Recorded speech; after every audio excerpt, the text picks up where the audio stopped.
Hello there, only one Kenobi here, only one. Not a cloud in the sky out there. And I'm going to film this just before the day completely ends and dies.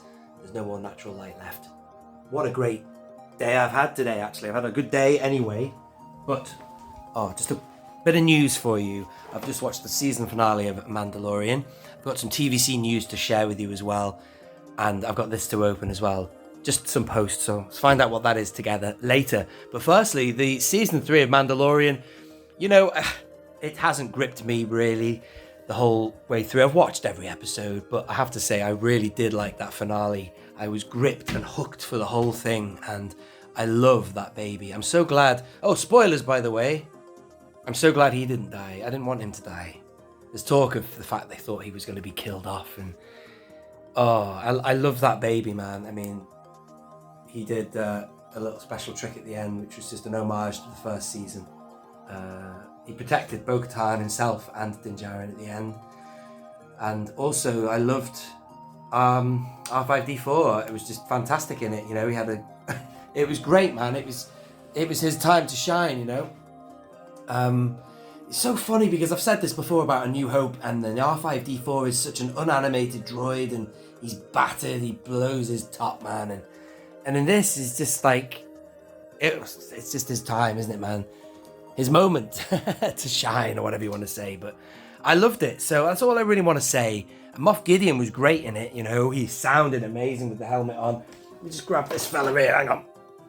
This figure here is the closest thing I've got to Gideon looked like that, you know, with the horns on, the helmet or whatever, and had that sort of Kylo Ren sort of tone. And there was a whole thing with the clones and stuff. It turns out he was excuse me, trying to clone himself, but I dare say it will all lead into Snoke / Sidious and all of that technology. Interesting, this canonization now of what is possible in terms of cloning a Dark Force user, or a Force user for that matter. I'd like to find out more. So that's all there. It is open for another season. I'll be interested to see where they go with that from here. The other news, I'm just going to land the camera. I'm on a gimbal right now using my right hand, ladies and gentlemen, which is good. Because the left hand is just healing, if you followed the news on that. But let me just see if I can get this to point up a bit more like that. There you go, so you can have a look at that in the background. So the reveals were the Nomad Boba Fett, you want to call him that, or Dune Sea Boba Fett, can't remember what they'd said now. I'm just going to have to put the images up, but it was nice to see that they have made that figure available. It was only ever available, if I pan a bit more to the right there, with Slave One, aka Boba Fett's starship. Yes, I'm glad that they have now made that available on its own card. It's in the retro collection, as we know, but a few of us got a bit nervous a while ago that they wouldn't bring that out on its own card. But yes, there it is, and that's been revealed yesterday. So I'm 24 hours out in terms of the most up-to-date news, but that was broken yesterday. And who else? Oh yes, R5D4. Let's have another look at him. I did a video yesterday, actually, for my latest Tungori stuff. That's not what I got from Tungori. This is an R5 I've had for yonks. I got this on eBay from a fella who's just had it listed as Star Wars figure, so I got it for an absolute bargain, like $1.99 or something like that. Bit of light damage on there. So I got that. That's the only R5 I've got. But I did get one from Tungori, which is actually R5D8, which is Jet Hawkins' droid by all accounts.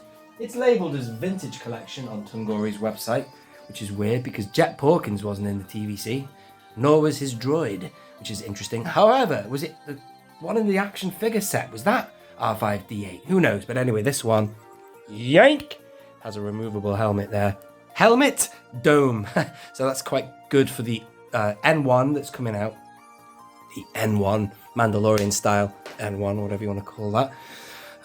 Let me know how you're getting on with your orders of that. And then that is it. Just wanted to just mark the day and Mando Season 3 ending, and what will be for the future of that. And now I'm going to open the stuff that got delivered today. Bear with me. Now I've leveled it off. You see the baby, except when he protected them in this, and that's quite good. You've got a reflective mirage effect going on there. Look at that. The glass surface there. I love that, like a mill pond. Let's see what's in here. This one is going to be Star Wars related. This one to the left is from Amazon, and it is not to do with Star Wars, but you might be interested, so check it out. Let's get this open. Let's go a little bit higher there. this? What is this? I can't remember what this is. Star action figures, ladies and gentlemen. Check them out. That's the information on the display cases they do there. Anyway, what have we got here? Oh, wow. What is all this? Oi, oi. Ah, of course. Yes, this wave. Is it 44, this? Wave 44 or whatever. The Nikto Skiff God, I already have this guy loose. But it's just nice to get the variant. And do you know what? For anybody who never got that figure, it's one of the best. VC 99, wow, I didn't realise it was that number. One of the best figures they ever made. And I used to love that figure in the 80s version. And you've got Sayalt Mariah. I always thought it was a bit weird bringing him back out, given that you can still get the first one they brought out in 2019. Knocking around. And then let me just get this out of the way. And then we've got, well, there's a little bit of a warp on these, but I tell you what, the star case will sort them out. A little bit of a warp. That's just the way things are. Uh-oh! SpaghettiOs! Bruh. Be alright. I think a good star case won't sort out. Is there any creases in it? Nah, it's alright. So that's Kithaba, Skiff Guard. That's good. Also, I have all these guys loose. They're all on the top of the barge there. Brilliant. Love them. That's Woof just there on the right. That's my favourite figure. Oh, speaking of the devil, there he is. This is great. So go and get this wave, ladies and gentlemen. This is great for openers, great for carded people, because all these figures, all four of them, well, he didn't exist in the original TVC, but these three did, and they cost a fortune, or did, through various periods of time. And finally, what is in here, ladies and gentlemen? Let me share that with you now. And here it is. Now, somebody was asking me, what are the things I collect other than Star Wars? And I don't really collect other stuff other than Star Wars, but for whatever reason, I'm going through a bit of a phase of looking at old wrestling stuff, WWE, as formerly known as the WWF, and WCW, and I've got a couple of these figures, but I've always wanted a really good Bret Hart, and he's so hard to find. Like, all the figures I think are rubbish, but I've had a look at this figure, some reviews of him, and he's not bad. The best facial sculpt I've seen of Hart. You can't really tell with these shades on here, and that one is a bit covered, but that without the glasses is decent, man. So I bought that. And I love this line. This is the Ultimate Edition, and I love Bret Hart. He's in my top 10 all day, every day. Absolute brilliant technical wrestler. Not so good on the mic, not as good as Hogan or the like, but still, there you go. Ladies and gentlemen, that is it. Thank you very much for joining me on that. And I will hopefully be opening a few of these at some point soon. I've got a really good Hulk Hogan, or Hollywood Hogan, the black and white Hollywood Hogan from this line as well, the Ultimate Edition. I've been dying to open it. Had it for years. I might do that soon.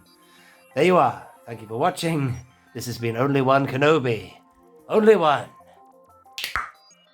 Out.